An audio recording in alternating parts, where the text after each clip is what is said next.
Now, joining me now is Christopher Voss. He's a former FBI special agent and a managing director of Insight Security. And I want to tell our viewers that shortly after Christopher leaves us, we're going to be joined by the mother of that 9-year-old little girl, Christina Green, who was killed in yesterday's rampage. But I want to get first to Christopher. Christopher, now we learn that inside a safe, inside this man's room, he had documentation from the Congresswoman. We had been told by the sheriff that they had met at a Congress on Your Corner event a couple of years ago. This seems to be further proof of that.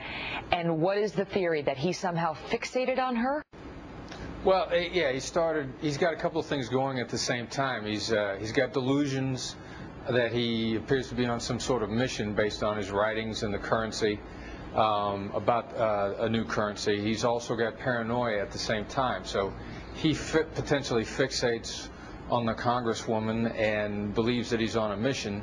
And even though clearly he's got evidence of some sort of mental imbalances, things like this letter, things that like his notes on the internet about please forgive me, indicate a consciousness of understanding of right and wrong. So while he's clearly unbalanced, these things begin to combine and have a very violent outcome. It seems like we're talking about a dangerous combination of, and I don't use this term legally, but colloquially, insanity plus obsession. Somehow he became fixated perhaps on this Congresswoman. Maybe it was at this event on Congress on the Corner a couple of years ago. But now that we know, the police are telling us he did target her. She was his target. He had this in his room, talking about assassination, Giffords, and his plan. I planned ahead. That plus these rants on YouTube about the government implying mind control and brainwash on the people by controlling grammar. What picture is emerging to you? Well, the combination of extreme paranoia and delusions that he has a mission. And people who are very paranoid, they have to eliminate the threat against them. It's actually common in terrorist leaders because everyone that's not with them is against them and therefore a danger. So then he has these delusions that he's on a mission, that he has to do something for society, that possibly that he needs to be famous as well.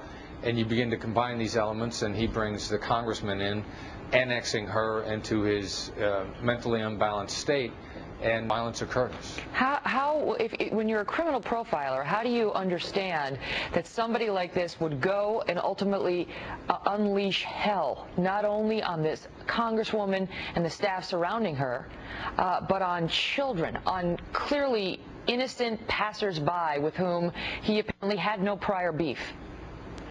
Well, innocence loses its definition to someone like this.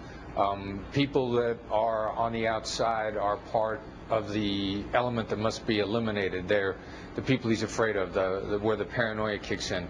Anyone associated with the Congresswoman or near her at that time then become a threat to him. And because he also has delusions of great accomplishments of doing things in his fantasy, then they become part of accomplishing that. So it's difficult to predict because they're a minority.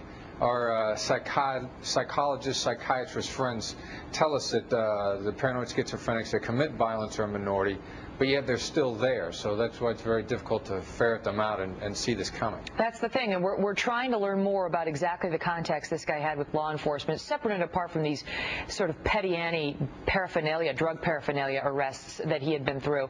The sheriff said yesterday that he had a history of making threats, although he wouldn't say exactly what threats. He said that threats to kill, but he wouldn't say against whom. And when the FBI gets called in on something like that, Christopher, and they weren't in advance here, but when they are, how do they determine whether it is something real that we need to pay attention to or whether it's just some guy mouthing off?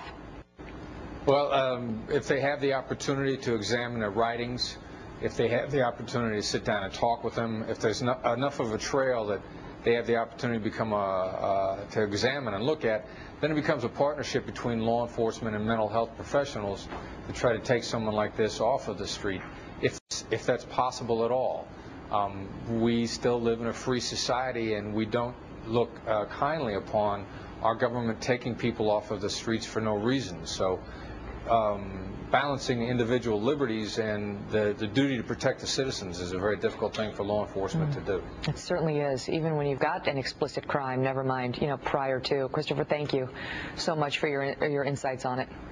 My pleasure, Megan.